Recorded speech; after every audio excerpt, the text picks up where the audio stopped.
Holocaust survivor Eva Kor of Terre Haute has dedicated her life to promoting forgiveness, but she doesn't want anyone to forget what the Nazis did.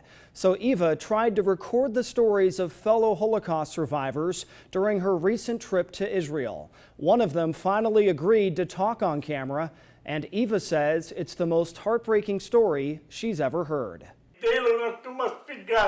Painful memories of the Holocaust still haunt Moshe Ofer 67 years later.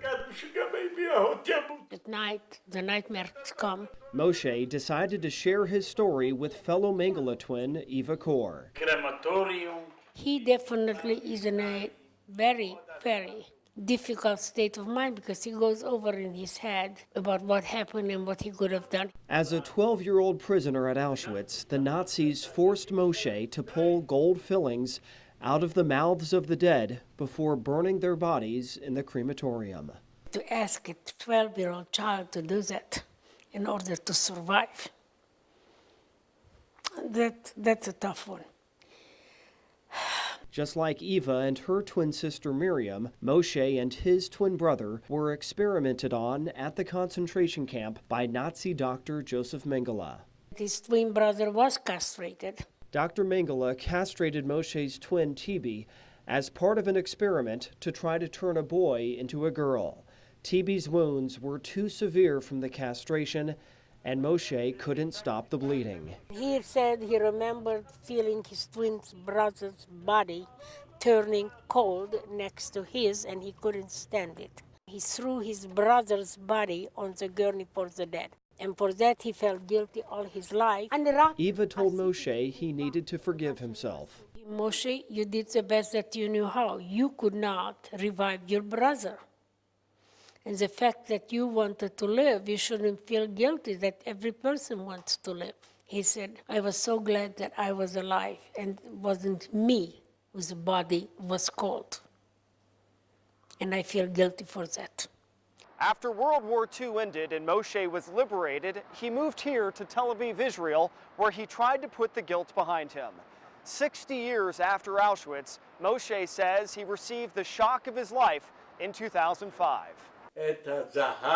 He said, one day I received a telephone call, and on the other end of the line, it says, I am your brother.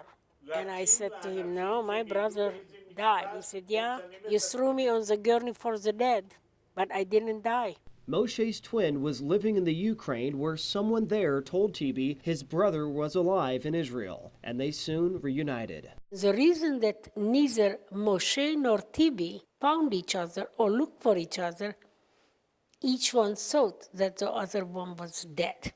Tibi had explained how it was possible he survived. When the guard wanted to remove the bodies, I was moaning or making some sign of life. The Nazi guard took me to his living quarters and nursed me to health. The Nazi who saved Tibi, Hans, was hanged for saving a Jewish boy. But it's interesting to me that Tibi still was left alive.